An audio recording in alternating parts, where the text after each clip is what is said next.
Jadi kita sehari itu kalau dalam 1 tahun itu 365 hari, katakanlah kita 1 hari itu harus selesaikan 1 rumah, Mas. Seperti Roro itulah. Jonggrang ya. Timnya Roro Jonggrang Kira-kiranya ini seperti itu gampangnya. harus bisa buat rumah dalam semalam lah. Iya, itu tantangan banget Mas dari kita. Jadi 300 itu kita dalam 1 tahun Mas. Kita dalam 1 tahun itu mau nggak mau harus seperti itu. Dari lahan lahan tebu Iwan dulunya lahan Iya. tebu sampai kita penyerahan. Kita hampir 3 bulan 4 bulan itu pulang itu nggak pernah Mas. Jam 6 sore itu bagus Mas pulang Mas. Kita jam 8 malam, jam 9 malam itu baru pulang untuk menyelesaikan proyek kita yang di Rembang Harmoni 2 itu Mas.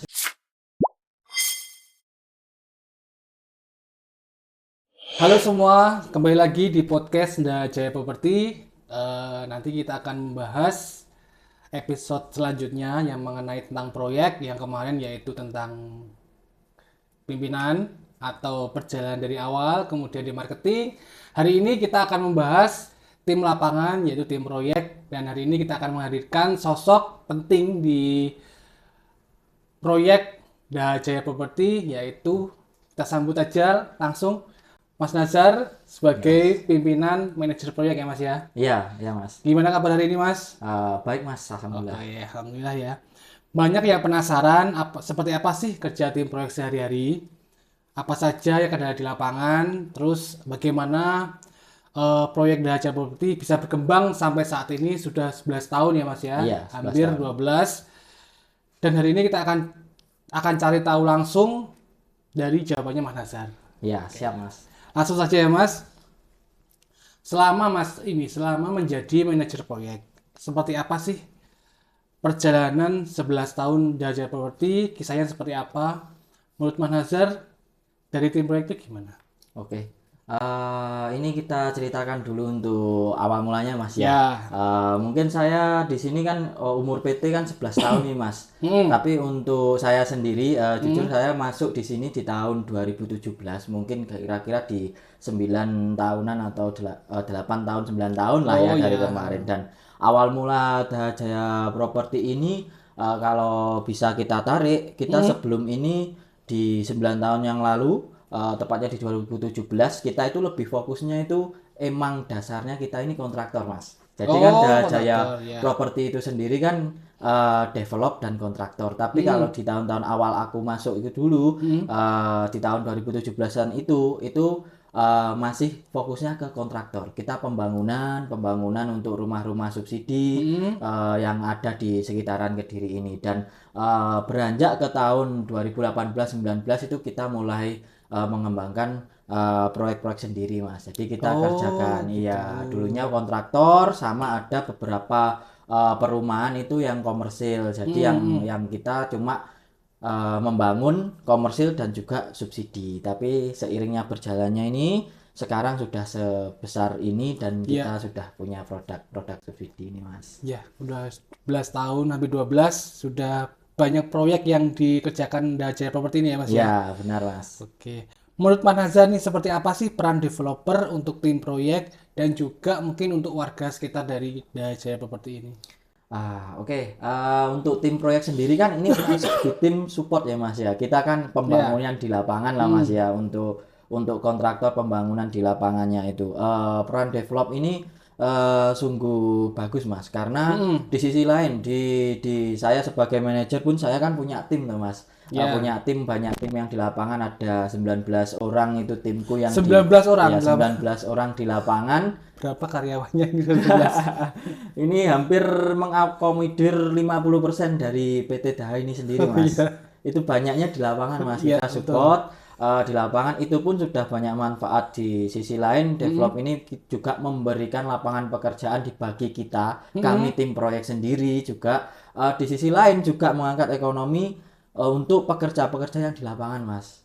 Gitu. Jadi itu dampaknya sungguh besar sekali untuk masalah dari kami yang pembangunan aja, belum lagi untuk yang kemarin-kemarin kan marketing dari Daha ini kan juga punya efek untuk menyediakan rumah-rumah untuk warga gitu. Jadi banyak sekali Mas manfaatnya untuk kami dari develop itu, yaitulah salah satunya kita bisa menyerap banyak tenaga kerja yang dari luaran maupun yang dari internal PT itu sendiri. Berarti selain dari karyawan intern yang 19 orang tadi, Iya, jadi merekrut dari luar juga ya Mas, iya. untuk mendongkrak atau mempercepat pembangunan tersebut. Iya, kan gitu. kita kan punya ada biasanya tukang, banyak yang di tukang-tukang lapangan, dari Iya. mandor-mandor juga kuli-kuli lapangan kita kerjakan di lapangan. Kita total aja kalau sekarang kan kita proyek yang running kebetulan ini di Pare Harmoni 2 sama di Rembang Harmoni 6 dan Rembang Harmoni 7 tuh Mas.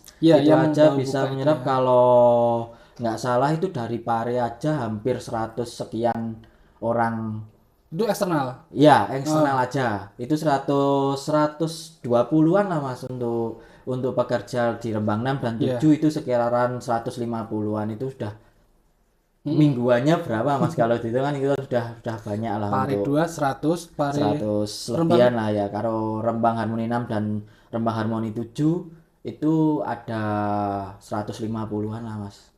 kira-kira 200 pekerja luar. Iya.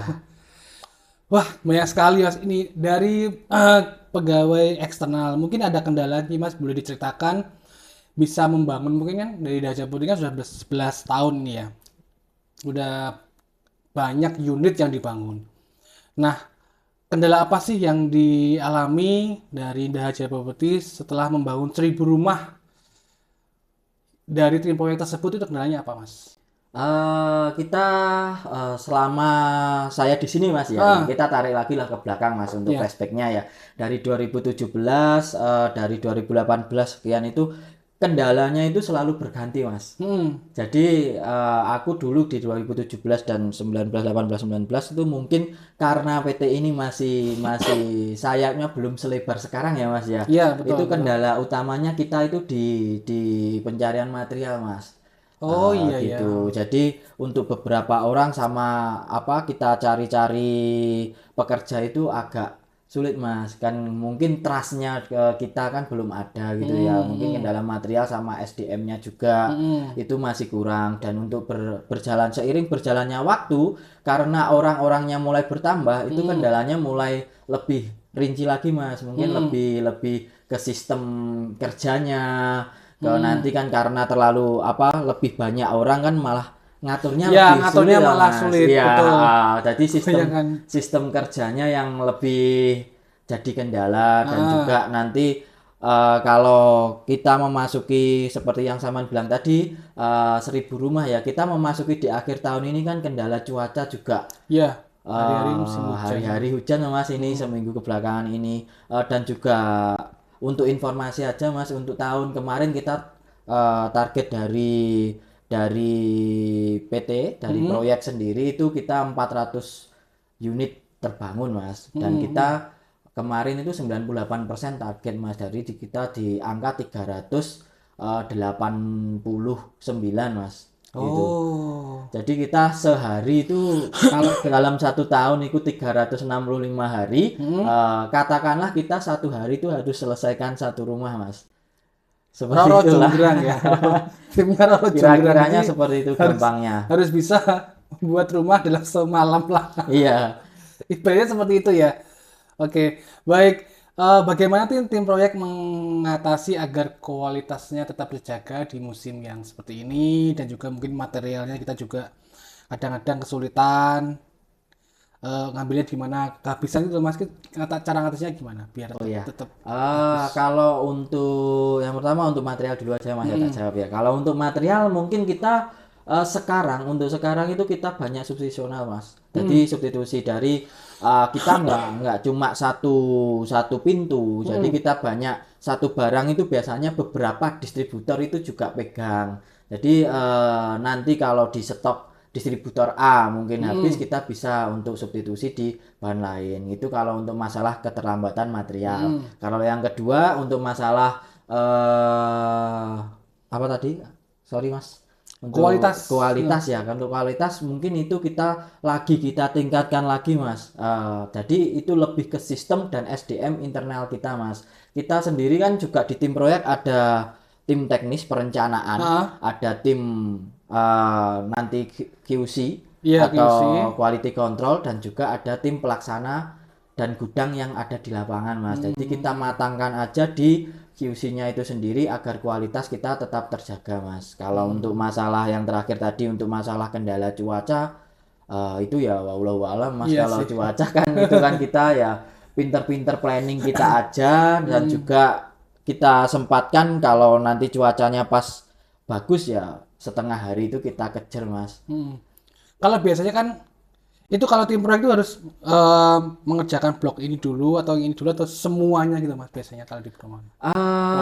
Ini kita mulai dari sistemnya ya Mas ya. Sistemnya sendiri itu kita kan balik lagi tadi ada tim ya Mas, ada tim perencanaan. Tim perencanaan itu kita dari apa gambar, dari schedule, dari target kerja, dan juga dari pembagian job desk-nya sendiri kita matangkan dulu di perencanaan Mas.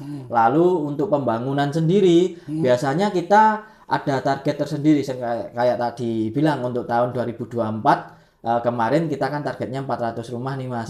Untuk tahun 2025 ini kan kita tetap nih malah meningkat nih di angka 450 unit. Nah, itu sendiri nanti sudah ada rundown-nya Mas. Kalau untuk mengakali cuaca dan lain-lain seperti itu mungkin kita bisa penambahan waktu kerja Mas. Jadi kalau minggu biasanya libur, hari-hari besar libur, hari besar yang bukan keagamaan ya Mas ya, itu kita yang di lapangan ya kita masukkan Mas. Mau nggak mau harus konsekuen dengan semuanya. Berarti harus targetnya harus terpenuhi gitu ya Iya, Mas. terpenuhi Oke. Mas. Nah, dari Dahaja Properti kan ada beberapa proyek ya Mas, perumahan Pare 1, Pare 2, Rembang 3, Rembang 1, Rembang 4, Rembang 5, dan mana. Nah, proyek mana sih ya Mas yang maksudnya proyek mana sih yang menantang dari banyak pelajaran yang didapat dari tim proyek sendiri? Kalau jujur dari aku sendiri Mas ya, sebagai manajer ya di sini ya, sama dari tim-timku sendiri itu kita titik baliknya itu kita banyak belajar itu di proyek Rembang Harmoni 2 Mas. Di Rembang Yang Harmoni 2. 300 unit itu ya? Iya, 301 unit kan itu Mas. Nah, itu tantangan banget Mas dari kita. Jadi 300 itu kita dalam 1 tahun Mas. Kita dalam 1 tahun itu mau nggak mau harus seperti itu. Dari lahan tebu Iwan dulunya, lahan tebu sampai kita penyerahan. Kita banyak belajar sekali Mas di situ Mas. Kita Di Rembang Harmoni. iya banyak bongkar pasang SDM yang dari internal kantor, dan juga apalagi yang di lapangan Mas. Dulu itu ceritanya itu jadi di Rembang Harmoni 2 itu saya dan tim, ada beberapa tim saya yang masih di sini ya sekarang, itu pengalamannya di Rembang Harmoni 2 itu kita hampir 3 bulan 4 bulan itu pulang itu nggak pernah Mas. Jam 6 sore itu bagus Mas pulang Mas. Kita jam 8 malam, jam 9 malam itu baru pulang untuk menyelesaikan proyek kita yang di Rembang Harmoni 2 itu Mas. Itu tim proyeknya pulangnya jam 8. Iya, jam 8 Mas. Itu material masuk terus, alat-alat berat juga masuk terus ya. Jadi itu menurut saya itu sih yang paling paling kita berkesan dan juga kita ingat lah sampai nanti buat pelajaran juga Mas untuk yang Biasanya kan jam kerja juga sampai jam 4, ini sampai jam 8. Mantap. Oke. Untuk kita membahas perubahan dan inovasi. Kalau dibandingkan beberapa tahun lalu, apa sih perubahan yang paling terasa dari proyek Dahajaya Properti ini? mungkin yang bisa dilihat secara kasat mata Mas ya. Untuk kita proyek-proyek yang lalu lah. Kita proyek yang lalu subsidi itu di Rembang Harmoni 1 ya Mas ya. Kita proyek subsidi yang pertama. Rembang 2. Ya, sebelahnya itu. Mungkin masyarakat luas dan kita-kita pun juga bisa lihat lah Mas. Dari perkembangan yang paling signifikan yang pertama dari desain Mas. Ya kan, desain di Rembang Harmoni 1 itu kita masih tampaknya biasa Mas, masih ya Standar normal gitu ya. standarnya subsidi yang lain-lain. Tapi sekarang mulai di Rembang Harmoni 2 itu desain kita kan sudah Skandinavian loh Mas. Itu yang dibuat jadi ya bukannya kita melabeli diri kita leader ya Mas ya. Itu jadi standar untuk di Kediri ini desain-desain untuk rumah subsidi yang keluar of the box itu Mas, keluar dari pakem-pakemnya itu Mas. Ya, biasanya kan subsidi kan standar gitu ya. Iya standar, biasanya plafonnya cuma 3 meter gitu Mas, pendek Mas. Kita di Rembang Harmoni 2 itu ada tingginya itu plafonnya 4 meter, juga ada Skandinavia gitu Mas. Jadi itu yang paling besar terlihat kasat mata di desain yang satu ya Mas. Yang kedua itu dari sistem dan manajerial kerja kita Mas. Mungkin banyak kinerja kita yang mulai membaik Mas. Dari SDM kita yang dulu-dulu itu cuma berapa Mas? 10 orang, 11 orang, sekarang ada. Dulu Rembang 2 di 10 orang. Rembang 2 itu di tim proyek aja ya Mas ya. Itu cuma 6 orang Mas. 6 orang mengerjakan 301 rumah. Iya, pengawasan itu Mas. Iya, betul. Ya, 50 unit itu satu pengawasan Mas. Dan itu pun juga efek juga ya, Mas. Di apa? Di pengawasan juga kualitas kita. Nah, itu mungkin yang lebih banyak perubahannya itu di situ Mas, karena SDM kita itu sekarang udah 19 20 sama aku kan Mas. Itu udah berapa kali lipat dari kemarin. Jadi kualitas mungkin lebih bagus, dari segi desain juga bisa kasih yang lebih fresh gitu Mas. Mas, baik, untuk harapan Mas Nazar untuk tim proyek dan Jaya Properti kedepannya itu seperti apa? Untuk tim proyek sendiri ya Mas ya, harapanku sih sebagai manajer proyek di Daha Jaya Properti ini ya, itu punya harapan besar lah untuk seluruh tim yang sudah ini khususnya untuk tim yang sudah ada di proyek itu. Terima kasih atas kerja kerasnya juga sih Mas untuk selama ini. Aku nggak lupa untuk selalu approve kerja keras mereka kan, effort mereka yang di lapangan, karena juga nggak mungkin dari aku sendiri bisa bekerja seperti yang sampai hari ini tanpa bantuan tim-tim lapangan. Terus kerjasamanya, harapan kebesarnya untuk tim proyek sendiri itu kerjasamanya tetap dijaga Mas, untuk komunikasi ya, kebersamaannya khususnya untuk tim proyek dan juga untuk tim-tim yang lain, untuk yang berada di bawah naungan Daha Jaya Properti ini Mas, untuk internalnya seperti itu. Dan juga terima kasih dan semoga kita bisa lebih baik lagi untuk kedepannya. Itu sing untuk internal Mas ya. Kalau eksternalnya? Untuk eksternalnya, untuk harapannya Daha Jaya Properti ini bisa mengembangkan sayapnya lebih besar lagi Mas. Bisa nggak cuma di Kediri ini, bisa mulai merambah ke mungkin daerah-daerah sekitar dulu lah Mas.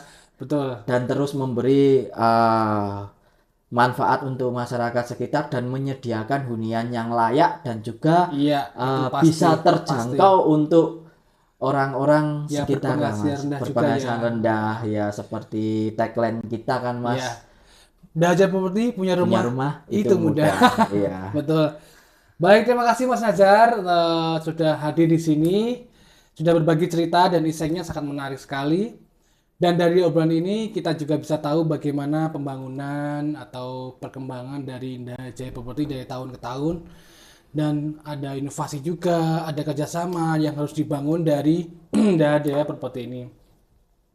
Jangan lupa ikuti podcast berikutnya, karena kita akan terus membahas dan mengulik tentang Daha Jaya Properti ini. Dan sampai jumpa di lain waktu bersama Daha Jaya Properti. Punya rumah itu mudah. Sampai jumpa.